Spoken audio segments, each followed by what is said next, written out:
안녕하세요, 여러분. 시골농부TV에 오신 것을 환영합니다.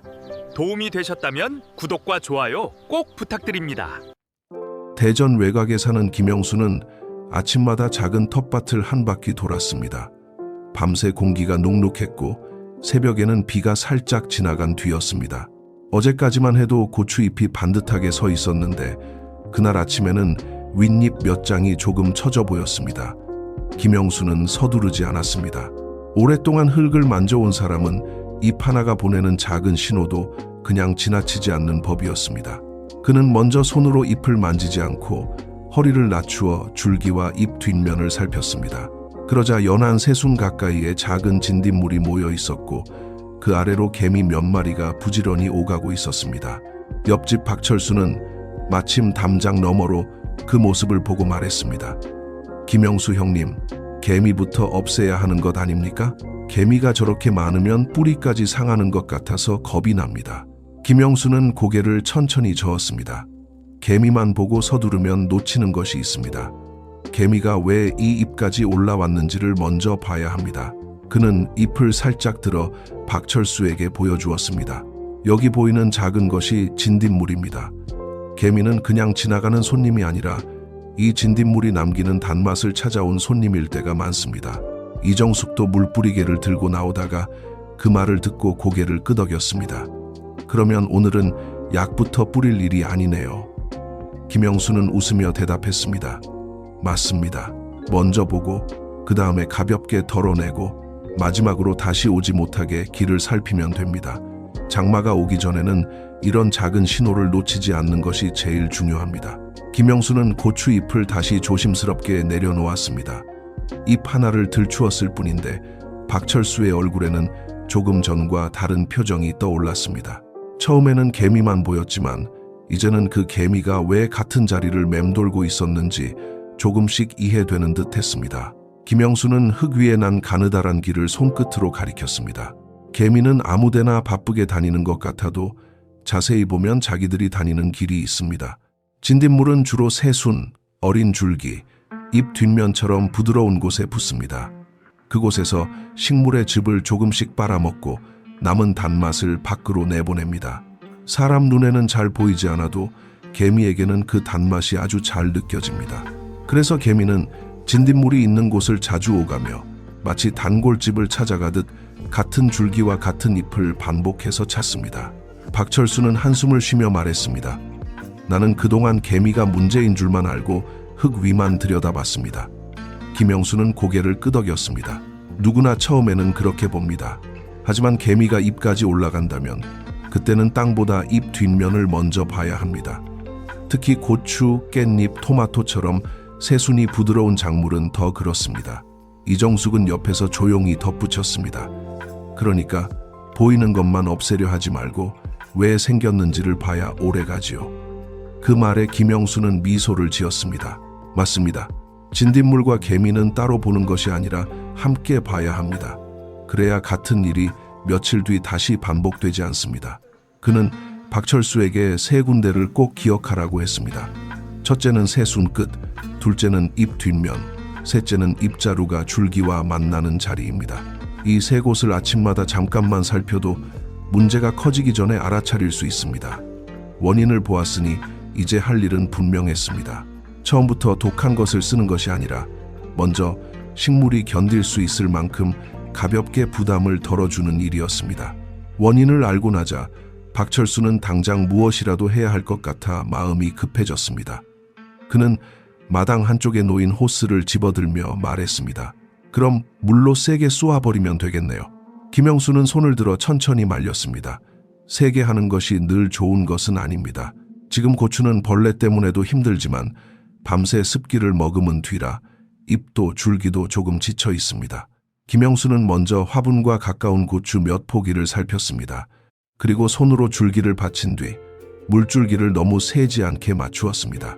물은 잎 앞면보다 뒷면으로 향하게 했습니다. 진딧물이 숨어있는 곳은 대개 우리가 처음 보는 쪽이 아니라 잎이 그늘을 만들고 있는 안쪽이기 때문입니다. 그는 한 입씩 들어 올리며 먼지를 씻어내듯 천천히 물을 흘려보냈습니다. 박철수는 그 모습을 보며 조금 답답한 듯 웃었습니다. 그렇게 살살 해서 떨어집니까? 김영수는 대답했습니다. 오늘 우리가 하려는 일은 식물을 혼내는 것이 아닙니다. 먼저 진딧물의 수를 줄이고 잎이 다시 숨 쉴 틈을 만들어주는 것입니다. 너무 강하게 쏘면 새순이 꺾이고 꽃눈이 떨어질 수 있습니다. 이정숙은 옆에서 작은 수건을 가져와 화분 받침 주변에 고인 물을 닦았습니다. 물을 준 뒤에도 바닥이 계속 축축하면 개미가 다니는 길도 잘 보이지 않고 흙도 쉽게 답답해집니다. 김영수는 고개를 끄덕였습니다. 그래서 아침이나 해가 기운 오후가 좋습니다. 씻긴 뒤에는 바람이 지나가며 잎을 말려 주어야 합니다. 물을 뿌린 뒤 고추잎은 조금 가벼워 보였습니다. 아직 모든 문제가 끝난 것은 아니었지만 가장 먼저 해야 할 부담 덜기는 끝났습니다. 김영수는 젖은 잎 사이를 바라보며 말했습니다. 이제 물로 덜어낸 자리에 다시 벌레가 머물지 않게 해야 합니다.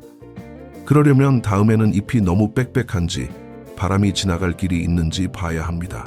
물을 뿌린 뒤 잠시 지나자 잎에 맺혔던 물방울이 햇빛 아래에서 조금씩 마르기 시작했습니다. 김영수는 그제야 고추와 깻잎 사이를 천천히 걸었습니다. 조금 전에는 진딧물만 보였지만 이제는 왜 그 자리에 진딧물이 머물렀는지가 눈에 들어왔습니다. 몇 포기는 잎이 너무 안쪽으로 겹쳐 있었고 아래쪽 오래된 잎은 흙 가까이 늘어져 있었습니다. 이정숙은 깻잎 줄기 사이를 보며 말했습니다. 잎이 많으면 보기에는 풍성한데 안쪽은 바람이 잘 안 들어가네요. 김영수는 조용히 웃었습니다. 맞습니다. 사람도 방 안이 너무 답답하면 오래 있기 힘든데 식물도 마찬가지입니다. 바람이 지나가지 못하면 잎 뒷면이 오래 눅눅하고 그런 자리를 진딧물이 먼저 알아봅니다. 박철수는 가위를 들고 와서 말했습니다. 그럼 많이 잘라내면 되겠습니까? 김영수는 다시 한번 고개를 저었습니다. 많이 자르는 것이 목적이 아닙니다. 길을 내는 것이 목적입니다. 그는 먼저 흙에 닿는 잎을 정리하고 줄기 안쪽에서 서로 겹쳐 햇빛을 막는 잎을 몇 장만 골라냈습니다. 아직 건강한 잎은 남겨두고 오래되어 힘이 빠진 잎부터 천천히 정리했습니다. 장마가 가까워질수록 텃밭에서는 물보다 바람이 더 귀할 때가 있습니다. 비는 우리가 막을 수 없지만 잎 사이에 바람이 지나갈 틈은 사람이 만들어줄 수 있습니다. 특히 고추, 토마토, 깻잎처럼 잎이 빠르게 무성해지는 작물은 조금만 방심해도 안쪽이 금방 어두워집니다. 김영수는 정리한 잎을 한 곳에 모으며 말했습니다. 잎을 줄이는 것이 아까운 일이 아닙니다. 남은 잎이 더 건강하게 버티도록 도와주는 일입니다. 물로 한번 덜어내고 바람길을 열어주었으니 이제는 개미가 어디에서 다시 올라오는지 살펴볼 차례입니다. 바람길을 열어주고 나니 고추 포기 사이가 한결 밝아 보였습니다. 김영수는 그제야 흙 위를 자세히 내려다보았습니다. 잎 뒷면에 있던 진딧물만큼이나 중요한 것은 개미가 어디에서 올라오고 어디로 내려가는지를 보는 일이었습니다. 박철수는 눈을 가늘게 뜨고 화분 가장자리를 살폈습니다. 정말 같은 길로 다니네요. 아까는 그냥 여기저기 움직이는 줄 알았습니다. 김영수는 고개를 끄덕이며 말했습니다. 개미는 냄새로 길을 기억합니다.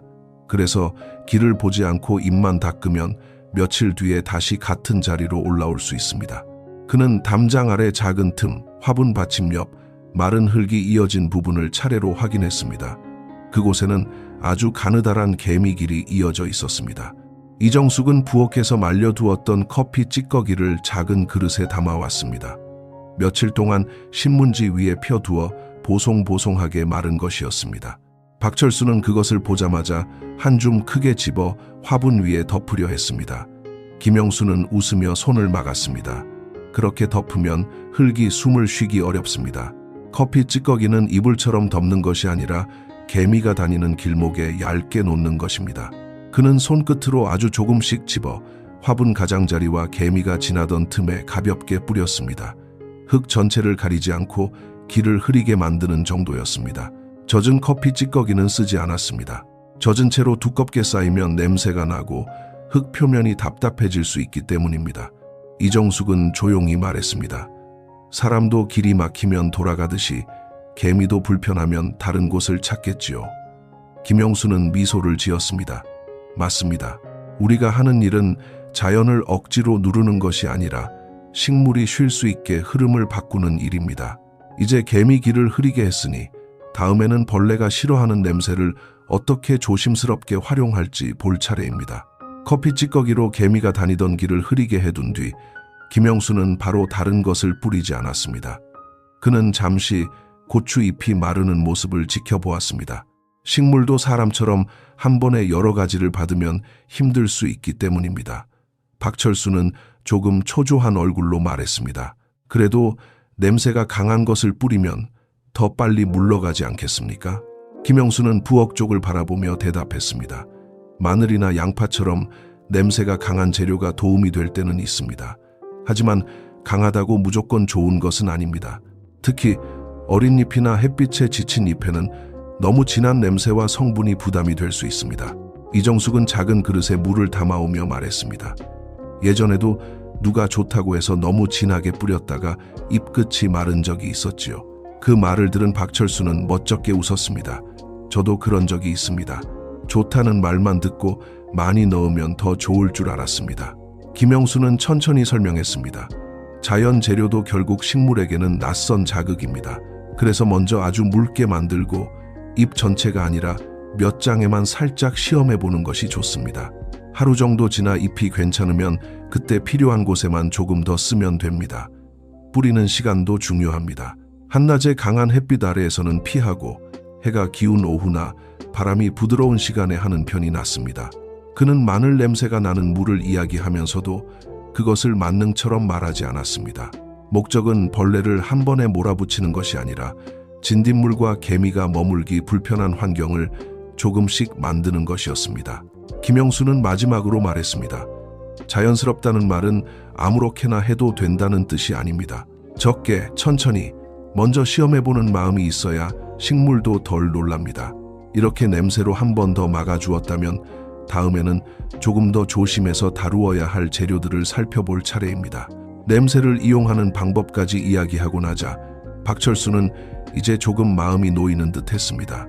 하지만 김영수는 거기서 말을 멈추지 않았습니다. 도움이 되는 재료일수록 더 조심해야 할 때가 있습니다. 특히 기름 성분이 있는 것, 흙의 성질을 바꿀 수 있는 것, 개미를 유인하는 것은 아무데나 쓰면 안 됩니다. 그가 먼저 꺼낸 이야기는 님 오일이었습니다. 김영수는 님 오일을 쓸 때도 제품에 적힌 안내를 먼저 보아야 한다고 말했습니다. 좋다고 해서 진하게 타거나 햇빛이 강한 낮에 뿌리면 잎이 힘들어질 수 있습니다. 그는 늘 해가 기운 뒤에 아주 필요한 곳에만 쓰고 처음에는 몇 잎에만 시험해 보았습니다. 잎이 괜찮은지 확인한 뒤에야 범위를 조금 넓혔습니다. 다음은 나무재였습니다. 박철수는 예전에 아궁이 재가 좋다는 말을 들었다고 했습니다. 김영수는 고개를 끄덕였지만 곧 조심스럽게 덧붙였습니다. 깨끗한 나무가 탄 재라면 아주 조금은 쓸 수 있습니다. 하지만 고기를 구운 뒤 남은 숯재, 페인트가 묻은 나무, 무엇이 섞였는지 모르는 재는 텃밭에 쓰지 않는 것이 좋습니다. 특히 작은 화분에는 한 줌도 많을 수 있습니다. 이정숙은 그 말을 듣고 마당 끝을 바라보았습니다. 이번 주말에는 손주들이 오니까 바닥에 놓는 것은 더 조심해야겠어요. 김영수는 맞다고 대답했습니다. 개미를 줄이기 위해 바닥에 두는 제품이나 유인용 덫은 반드시 아이와 반려동물이 닿지 않는 곳에 두어야 합니다. 또 상추나 깻잎처럼 바로 먹는 잎채소 가까이에 놓는 것도 피하는 편이 좋습니다. 박철수는 그제야 알겠다는 듯 말했습니다. 결국 좋은 방법도 쓰는 자리와 때를 알아야 하는군요. 김영수는 웃으며 대답했습니다. 그렇습니다. 텃밭에서는 무엇을 쓰느냐보다 어떻게 쓰느냐가 더 오래 남습니다. 눈앞의 진딧물과 개미를 줄이는 일도 중요하지만 오래 보면 벌레가 쉽게 자리 잡지 못하는 환경을 만드는 일이 더 중요합니다. 그래서 다음에는 약이나 재료보다 먼저 어떤 식물을 곁에 두면 텃밭의 분위기가 달라지는지 살펴보아야 합니다. 김영수는 고추밭 가장자리에 서서 잠시 말없이 주변을 둘러보았습니다. 조금 전까지는 진딧물과 개미만 보였지만 이제는 텃밭 전체의 흐름이 보였습니다. 어느 곳은 잎이 너무 빽빽했고 어느 곳은 흙이 오래 젖어 있었으며 어느 곳은 한 가지 작물만 줄지어 서 있어 바람이 단조롭게 막혀 있었습니다. 그는 박철수에게 말했습니다. 벌레가 생겼을 때만 바쁘게 움직이면 늘 뒤쫓아가게 됩니다. 평소에 텃밭을 조금 다양하게 만들어 두면 문제가 커지기 전에 힘이 나뉩니다. 그래서 김영수는 고추밭 끝에 메리골드를 몇 포기 심어 두었습니다. 노란 꽃이 피면 텃밭도 환해지고 한 가지 냄새만 가득하던 밭에 다른 향이 섞였습니다. 이정숙은 부추가 자라는 작은 자리를 가리켰습니다. 저 부추도 그냥 반찬거리만은 아니네요. 김영수는 웃으며 대답했습니다. 그렇지요. 부추나 쪽파처럼 익숙한 작물은 밥상에도 오르고 텃밭 가장자리도 채워줍니다. 다만 무엇이든 너무 빽빽하면 안 됩니다. 곁에 둔다고 해서 무조건 좋은 것이 아니라 바람이 지나갈 만큼만 두어야 합니다. 박철수는 민트 화분을 들고 와서 물었습니다. 이것도 밭에 심으면 좋겠습니까? 김영수는 바로 고개를 저었습니다. 민트는 향은 좋지만 번지는 힘이 강합니다. 이런 것은 밭 한가운데보다 따로 화분에 두는 편이 마음이 편합니다. 그날 오후 세 사람은 고추, 깻잎, 상추 사이를 다시 천천히 살폈습니다. 진딧물이 보이면 먼저 잎 뒷면을 확인하고 물로 가볍게 덜어내고 잎 사이 바람길을 열고 개미가 다니는 길을 살피는 순서였습니다. 커피 찌꺼기는 반드시 말려서 얇게 쓰고 마늘이나 님 오일 같은 것은 먼저 조금만 시험했습니다. 나무재나 개미덫은 더 조심해서 아이와 반려동물이 닿지 않는 곳만 생각했습니다. 김영수는 마지막으로 말했습니다. 텃밭은 하루 만에 완전히 달라지는 곳이 아닙니다. 하지만 매일 아침 잎 뒷면을 한번 들여다보고 비가 온 뒤 바람길을 확인하고 장마 전에 조금만 정리해도 식물은 훨씬 편해집니다. 진딧물과 개미가 보였다고 해서 실패한 것이 아닙니다. 그것은 식물이 지금 조금 더 살펴달라고 보내는 작은 신호입니다. 여러분의 텃밭이나 베란다에서도 어느 식물에 진딧물이 자주 생기는지, 개미가 어느 길로 다니는지 한번 살펴보시기 바랍니다. 서두르지 않고 차근차근 돌보면 작은 화분 하나도 다시 건강한 리듬을 찾을 수 있습니다.